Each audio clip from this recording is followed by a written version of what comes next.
Hey, welcome back to Midnight Confessions. I'm David, and tonight I've got a story that'll make you think twice before spending Halloween alone in a dark countryside house. So lock your doors, dim the lights, because this one crawls right under your skin. Guys, let's dive into tonight's story. The night the computer woke up. It was late October, that in-between stretch when fall has lost its warmth, but winter hasn't quite arrived yet. The leaves outside were brittle, the air heavy with the smell of wood smoke, and the village felt eerily deserted. My parents had flown to Oregon for a 2-week holiday, leaving me to dog-sit their 2 golden retrievers, Scout and Bailey, while I stayed in their converted barn just outside town. Normally, I loved visiting. The countryside had this quiet, almost healing quality. But at night, that place was too quiet, the kind of silence that rings in your ears, where every creak feels like a whisper. By day, it was picturesque. Golden fields, a dirt road winding past the barn, and rows of bare trees like crooked skeletons reaching towards the sky. But when darkness fell, that same landscape turned into something else entirely. It didn't help that my parents' house sat alone at the end of a lane with no streetlights, and the closest neighbor was nearly half a mile away.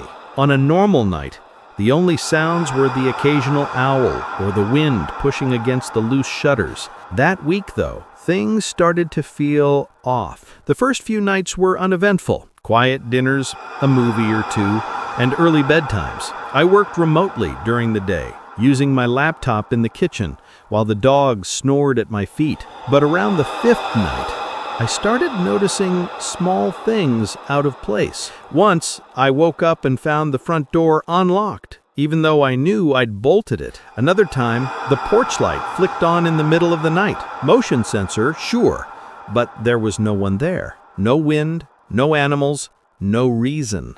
I brushed it off as me being paranoid. Still, something about that house made me feel watched. Halloween night came, though night in that part of the countryside might as well mean darkness starting at 6 p.m. There were no trick-or-treaters out here, no glowing pumpkins on neighbors' porches, no laughter echoing down the lane, just the occasional rustle of branches and the hum of the house settling.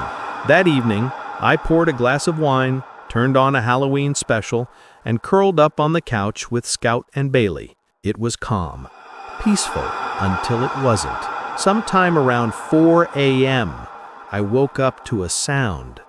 At first, it was faint, a kind of humming noise that grew clearer the longer I listened. I sat up, blinking in the dark. The dogs were awake too, their heads tilted toward the door. A low electric buzz carried through the house, followed by voices. I thought maybe the TV had somehow turned on.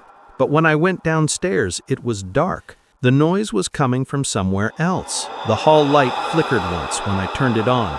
Dim, weak, almost hesitant. Scout and Bailey padded behind me, tense and quiet. That's when I saw it. Light spilling from the crack under the office door. The office had been dark when I went to bed. I hadn't even stepped inside all week. My brother's computer was in there, a heavy desktop setup with multiple monitors in those glowing blue LED fans. He was out sailing in Europe for 2 months. The machine was always off, locked with a password only he knew. But now, at 4 a.m. on Halloween night, it was on.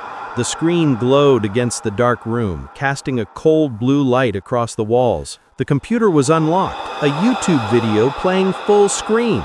The title across the top read, "Soviet Dog Head Transplant Experiments. Real Footage." At first, I thought it had to be a sick prank, but then I heard the sound, mechanical whirring, the distant echo of voices in Russian, and the unmistakable noise of a saw. The kind used in surgery. I froze, staring at the grotesque black and white footage on the screen. The image showed a dog's head, detached from its body but still twitching, blinking, tubes and wires connected to its neck like a nightmarish science experiment. It wasn't fake. The grainy film quality, the subtitles, the muffled narration, all real. A shiver ran down my spine. Then I realized something. The video had been uploaded only an hour ago, and it wasn't from any major channel. The username was just a string of numbers. 1037 resurrected. I unplugged the computer immediately. The screen went black. For a moment I stood there in silence, trying to breathe. That's when Scout growled. A deep, low rumble from his chest, the kind he only used when someone was at the door. I turned slowly toward the hallway. Nothing. But then, 3 soft knocks. Not from the front door, from the basement door. Bailey started barking hysterically, scratching at the floorboards. The knocks came again. Louder this time. Deliberate. Something moved down there. I backed away, grabbing my phone from the counter and dialing 911. My hands were shaking so badly that I nearly dropped it. But before the operator could answer, the lights flickered again, then died completely. The entire house went dark. The only sound was the dogs growling and the faint hum of that computer, somehow, impossibly, powering itself back on. The screen glowed again. This time there was no YouTube page, just a live feed, a camera view from somewhere inside the basement. And in that dim, grainy footage, there was movement, something small, twitching, dragging itself across the concrete floor. I grabbed the dog's leashes, my voice cracking as I tried to sound calm. Come on, outside. But they wouldn't move. Their eyes locked on the basement door, hackles raised. From below, I heard breathing. Wet, uneven, animal-like breathing, but mixed with something else, a human rhythm. And then a voice. It whispered, "Scout." I froze. That voice was my brother's, only it wasn't. It sounded warped, glitched, like a recording played backward and forward at once. "Scout. Bailey." Something scratched at the other side of the basement door, long, slow drags of nails against the wood. I yanked the dogs by their collars, nearly dragging them outside into the freezing night. The fields were empty, the moon hidden behind thick clouds. My breath came out in visible bursts as I stumbled toward the car parked by the gravel path, and from inside the barn, the basement door slammed open. The porch light flicked on.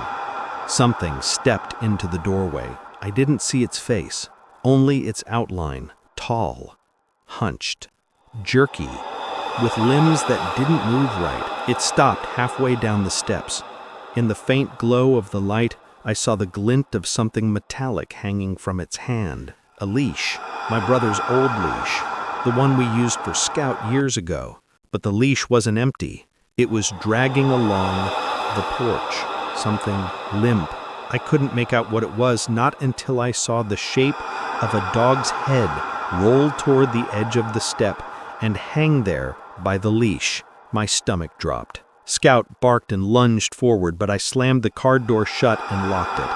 My hands shook as I jammed the keys into the ignition, flooring it down the dirt road. I didn't stop driving until I hit the main highway. When the sheriff arrived hours later, I refused to go back inside. The police checked the entire property. No intruder, no open doors, no anything. But they did find something odd. The computer in the office was still warm despite being unplugged. When they powered it up, the live feed from the basement had disappeared. Instead, there was a single video file on the desktop, titled Heads 01.